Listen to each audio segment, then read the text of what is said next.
jumping out of airplanes, addressing our nation's military special operations, and consulting the President of the United States. It's all in a day's work for Admiral Bill McRaven. William McRaven was born in 1955. His mother was a former English teacher, and his father was a former Cleveland Rams player and fighter pilot. He and his parents and two older sisters moved many times through the military. Finally, the family settled in San Antonio. Bill took to Texas like a longhorn to a ranch. My father and my mother would take the time to teach me about Texas history. And of course, you took Texas history in school, but when you're living it with people who believe in the values of what makes a Texan, it can be pretty powerful. Bill's early exposure to the military and veterans shaped his values.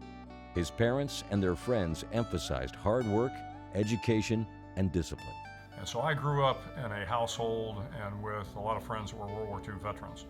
So it was very much a kind of the greatest generation surrounding me as I grew up. And that clearly shaped the way I thought, the way I felt about America, the way I felt about military service, and the way I felt about my family.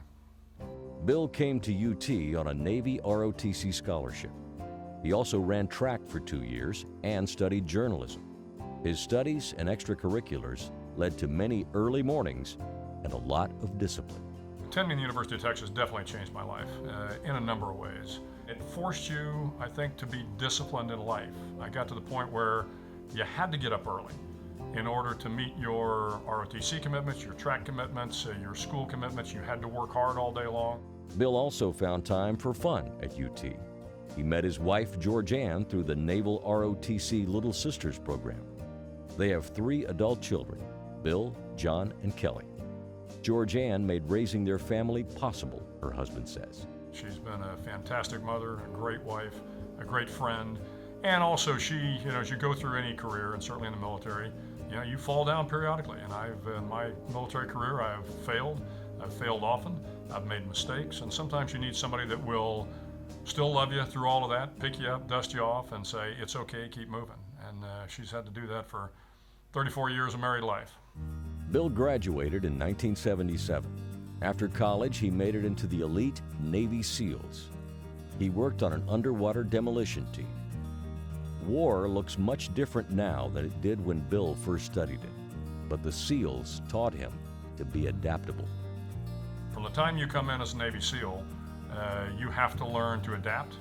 You have to take a look at what the challenges are out there, make changes to your plan frequently. You got to make them sometimes on the fly, and this is the challenging part of being a special operations warrior, is being able to adapt to the circumstances. Bill's military career would lead him to the very top, overseeing nearly 60,000 troops and all of U.S. Special Operations. He's the University of Texas's second 4-star admiral and distinguished alumnus, but he often puts himself last in line. A good military leader will always lead from the front. That doesn't necessarily mean physically being at the front, although frankly, physically being at the front is important.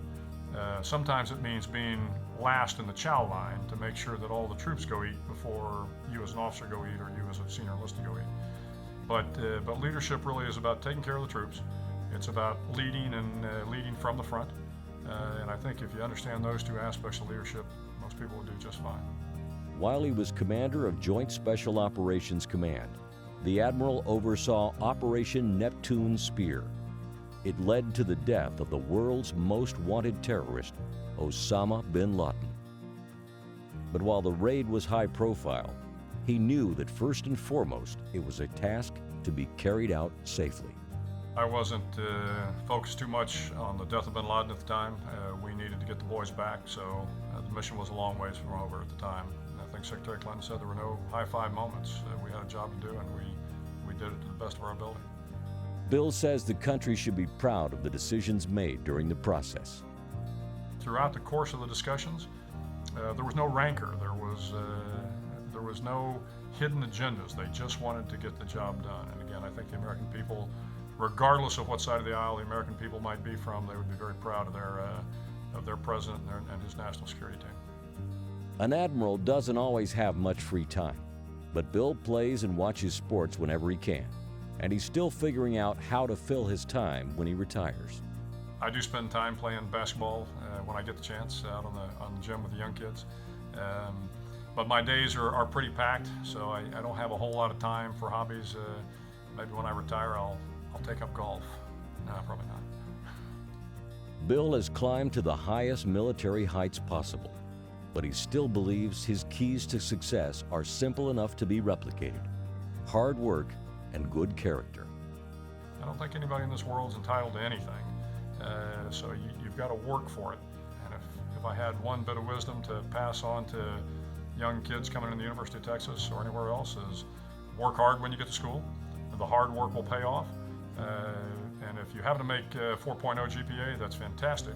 Just keep working hard when you get out of school, and you'll go on to do great things. But even if you didn't have a high GPA, continue working hard, be men and women of great character, and they'll do just fine. Now we honor another University of Texas four-star admiral and a modern-day hero to our country.